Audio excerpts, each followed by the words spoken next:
Welcome to the Learning Pines YouTube. We hope this video helps.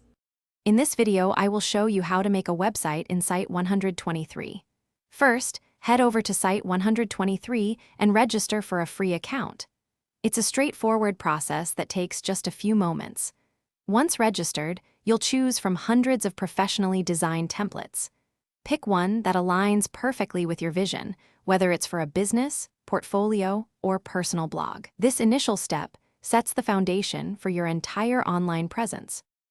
Next, it's time to personalize your site.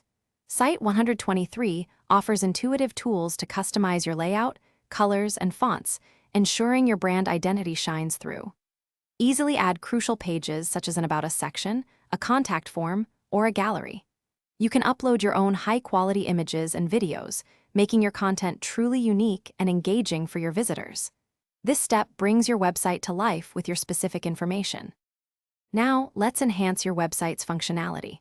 Site123 allows you to integrate powerful features like an online store to sell products or a blog to share your insights.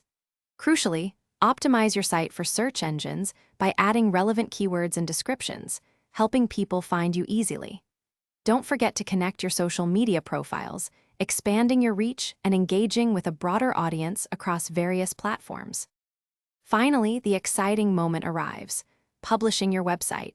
Before hitting the Publish button, take a moment to thoroughly review all your content and settings. Ensure everything looks perfect and functions as intended. You can choose a custom domain name, giving your site a professional and memorable address. With everything in place, publish your website to make it accessible to millions of visitors worldwide, launching your online presence. Thanks for watching. Consider subscribing if we helped you.